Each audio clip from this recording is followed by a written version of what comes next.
America को अड्डे नहीं दे रहे, सहूलतें देंगे। अब मैं समझने से कासर हूँ कि अड्डे देने और सहूलतें देने में क्या फ़र्क है। पड़ोसी ममालिक से मुतालबा है कि किसी को ऐसा कदम उठाने और मौका फराम करने की इजाज़त न दी जाए। अफगान तालिबान का मुतालबा है बाकायदा खैर से, समझिए, बड़ी मुश्किलों से पाकिस्तानी तालिबान पे आप फतह पाने में कामयाब हुए हैं। अब ये आर्जी ना हो तो अच्छा है। याद है ना आपको, मेजर जनरल उड़ा दिया, फौजी दस्ता उड़ा दिया, मस्जिद बम धमाके से उड़ा दी, इमाम बारगाह में धमाका कर दिया। तेल देखो और तेल की धार देखो वाली सियासत तो वो करते नहीं है। वो तो 2 और 2 4 वाले लोग हैं। अपर चेंबर कम कम ही काम करता है उनका, बस कर गुजरने वालों में। मैं आपको जो कुछ बताने के लिए जा रहा हूं, अल्लाह की पनाह, कान पकड़िए, किसी नौबत ना है। अफगान तालिबान ने तेल देखो और तेल की धार देखो वाली सियासत तो वो करते नहीं है। वो तो 2 और 2 4 वाले लोग हैं। अपर चेंबर कम कम ही काम करता है उनका, बस कर गुजरने वालों में से हैं। उन्होंने कर गुजरने की ठानी रखी होती है। जो बयान दिया है, मेरा ख्याल है आपके और मेरे लिए मशलेरा होना चाहिए। और उनके लिए जो इस तरह की टेम्परेचर चेक करने वाली हरकतें कर रहे हैं। पाकिस्तान में अमरीकी अड्डे के कयाम की खबरों पर अफगान तालिबान का रद्द-ए-अमल सामने आ गया। लो भाई, कर लो बात। अफगान तालिबान का कहना है कि ज़राए इब्लाग से मालूम हुआ है कि अमरीका कार्रवाइयों के लिए हमारे पड़ोस में मौजूद रहना चाहता है। पड़ोसी ममालिक से मुतालबा है कि किसी को ऐसा कदम उठाने और मौका फराम करने की इजाज़त न दी जाए। अफगान तालिबान का मुतालबा है बाकायदा खैर से, समझिए, बड़ी मुश्किलों से पाकिस्तानी तालिबान पे आप फतह पाने में कामयाब हुए हैं। अब ये आर्जी ना हो तो अच्छा है। याद है ना आपको, मेजर जनरल उड़ा दिया, फौजी दस्ता उड़ा दिया, मस्जिद बम धमाके से उड़ा दी, इमाम बारगाह में धमाका कर दिया। सुन्नी, शिया, देवबंदी, बरेलवी, कोई उसके लिए अहम नहीं था पाकिस्तान तालिबान के नजदीक। यहां का पसीना यहां तक आ गया था अमरीकी चाकरी में। 60,000 विकेटें गंवाई थी हमने, 60,000। अब भी वक्त है संभल करके। अफगान तालिबान के बयान में कहा गया है कि अगर ऐसा किया गया तो ये तारीखी गलती और रुसवाई होगी। अफगानिस्तान में तालिबान के हवाले से है। अब बात ये हो रही है कि कहा जा रहा है कि पाकिस्तान को अड्डे दे रहा है अमेरिका को। हुकूमत कह रही है हम अड्डे नहीं दे रहे, हम सोच भी नहीं रहे। अब देखते हैं कौन सच बोल रहा है, कौन क्या कह रहा है। अमेरिका को अड्डे नहीं दे रहे, सहूलतें देंगे। अब मैं समझने से कासर हूँ कि अड्डे देने और सहूलतें देने में क्या फ़र्क है। बुखारी साहब, मुझे आप समझाएंगे ये अड्डे देने और सहूलतें देने में क्या फ़र्क होता है? बहुत अहम मौजू है, बहुत ही तवज्जो तलब मौजू है। हमने प्रॉक्सी वार लड़के अमेरिका से क्या कमाया है और हमने अपना कितना नुकसान किया है, इसके बारे में मेरा नहीं ख्याल कि किसी को अब एजुकेट करने की ज़रूरत है। चाहे वो 70,000 हमारे लोगों की जानें गई, शहीद हुए वो इसी वॉर में, अमेरिका को खुश करने के चक्कर में। हमारी ईरान से ताल्लुकात ख़राब हुए, हमारी तालिबान से दोस्ती दुश्मनी में बदल गई। हमने इस प्रॉक्सी वार के बदले में बहुत कुछ नुकसान जो है वो उठाया है। और अब जो होने जा रहा है कि अमेरिका अपनी फ़ौजें तो यहाँ से निकाल रहा है, लेकिन उसको यहाँ फैसिलिटेशन चाहिए, जिसकी तरफ आज शाह महमूद कुरैशी साहब ने इशारा किया और हवाला दिया 2001 के उस एग्रीमेंट का। वो एग्रीमेंट अपनी जगह, लेकिन उस एग्रीमेंट की और भी तो बहुत सारी शिकें थी ना, जिसका अमेरिका को एहतराम करना चाहिए था। वो किया उन्होंने। हमें प्रॉक्सी वार लड़ने का ये फ़ायदा मिला कि तवील तरीन सेंक्शन रजीम पाकिस्तान के ख़िलाफ़ अमेरिका ने लगाई, पूरी दुनिया से हमें आइसोलेट किया उन्होंने। तो 2001 के मुआहदे में जितनी शिकें थी, बाकी उस पर भी गौर कर लेना चाहिए।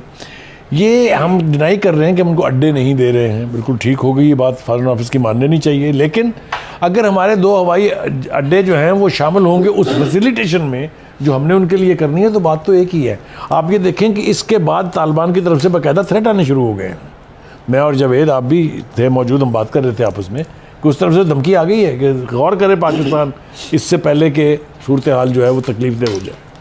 मैं ये कहना चाहता हूँ कि हमें इस प्रॉक्सी वार का न माजी में कोई फ़ायदा हुआ है, ना हमें आने वाले वक्त में कोई फ़ायदा होने जा रहा है। अमेरिका अपने मुफाद से ऊपर उठ के देखने के लिए ना कभी माजी में तैयार हुआ है, ना वो अब तैयार होगा।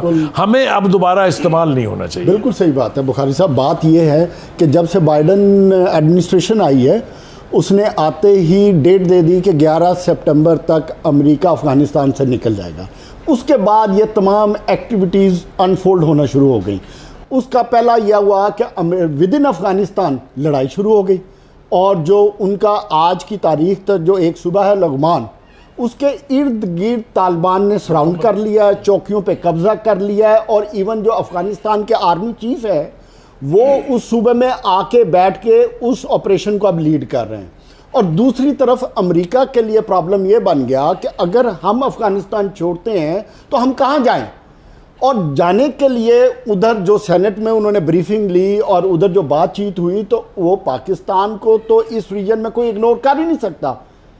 इसलिए उन्होंने पाकिस्तान से रब्ता किया, तो वो जिसका बुखारी साहब हवाला दे रहे थे 2000 वाला एग्रीमेंट जो पाकिस्तान ने अमेरिका के साथ किया था, air ground lines of communication वाला, ठीक है, उसके तहत वो फैसिलिटेशन ऑलरेडी चल रही थी, एयर स्पेस हमारी इस्तेमाल कर रहे थे। अब वो इससे आगे की बात कर रहे थे, जिस पे हमारे फॉरेन ऑफिस ने भी, हमारे फॉरेन मिनिस्टर ने भी बड़ी क्लियरली डिक्लाइन कर दिया कि ऐसी कोई बात नहीं है और ना पाकिस्तान ऐसी चीज़ करेगा।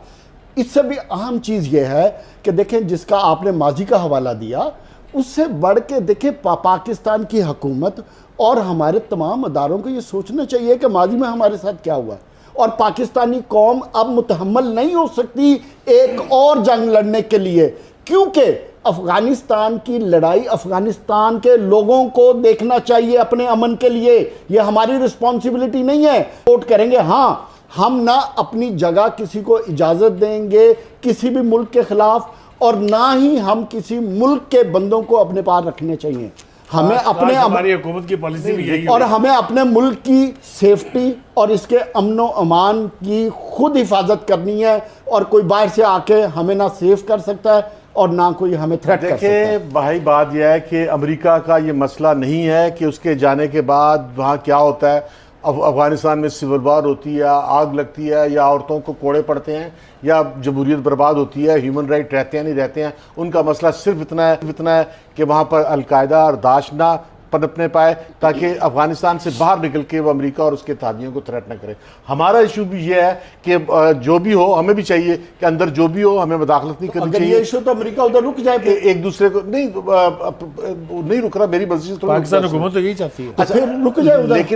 लेकिन हमें भी चाहिए कि हम इसमें जो मुश्किल आने वाली है सितंबर में, उसके लिए अपने आप को तैयार करें, क्योंकि अमेरिका का अगर बहुत ज़्यादा प्रेशर आया तो हमारे लिए बहुत मुश्किल हो जाएगा। और अब अफगानिस्तान के अंदर जो तालिबान है, उनसे भी हमें वादा लेना चाहिए कि वो पाकिस्तानी तालिबान की हिमायत नहीं करेंगे, और वहाँ की सिविल वॉर और वहाँ की जो खूनरेजी है वो पाकिस्तान नहीं आएगी। ऐसी कोई बात नहीं है, पाकिस्तान प्रेशर सस्टेन नहीं कर सकता। ऐसी कोई बात नहीं, जब पूरी कौम साथ हो, पार्लियामेंट पीछे हो, तो हर किस्म का प्रेशर सस्टेन किया जा सकता है। ये कहना आसान है, करना बहुत मुश्किल है। हमने बंद नहीं किया था सर भाई, बात यह है कि हमारी इकोनॉमी जो है वो अमेरिका और उसके इत्तेहादियों पे मबनी है। फिर अमेरिका एक ताकत है, हम कितना लड़ेंगे कितना नहीं, हमें तैयारी करनी चाहिए। हम गैर जानिबदार नहीं, लेकिन मुसीबतें हमारे लिए हम अगर अपने पैरों पे खड़े होंगे तो कोई भी नहीं लड़ेगा। तैयारी करनी चाहिए कि हर जगह बिट्रे किया से बाहर रहे। नहीं, वो अपने कौमी मफाद के लिए खड़े होते हैं, हमें अपने कौमी मफाद को देखना चाहिए। हमें ये जज्बाती गुफ्तगू से बाहर आना चाहिए और इससे निकलना चाहिए। वो जो मर्जी करें, अफगानिस्तान के अंदर रहें, पाकिस्तान को मुतासर न करें, और अमेरिका जो है वो हमसे मुतालबा ना करे, और अमेरिका का दबाव कैसे बर्दाश्त करना है, इसको मैं फाइल करना चाहिए। वरना अगर दबाव आया तो हमें करना पड़ेगा। अगर हम ये कहें कि अमेरिका से जान छुड़ा लेनी चाहिए, तो ये हमारे मुफाद में नहीं है। हम जिंदा नहीं रह सकते ना। हम फिर मैं बतौर पाकिस्तानी समझता हूँ कि अमेरिका को मैं ये हक देने को तैयार नहीं कि ये कल बात मेरे पर इल्ज़ाम आए कि जनाब वाला हमारी हदूद को इस्तेमाल करके हमने उनको फैसिलिटेट किया। चले, मैं हदूद वदूद के टेक्निकल बहस में नहीं जाता, क्योंकि आप टेक्निकल बहसों के खिलाफ जंग लड़ते रहे भाई। सवाल है, फैसिलिटेटर हमें नहीं बनना चाहिए, जंग लड़ते किसी तौर पर भी फैसिलिटेटर नहीं बनना चाहिए। और जैसा कि बुखारी साहब कह रहे हैं, जैसा कि मैं कहता हूँ, जैसा कि अगर आवाम से, आम आदमी से बात की जाए, खैबर पख्तूनख्वा में जाओ, बलूचिस्तान में जाओ, कराची में जाओ, पंजाब में जाओ, लोग कहते हैं हमें किसी तौर पर भी अमेरिका की इस खेल में उसके साथ फरीक नहीं बनना चाहिए।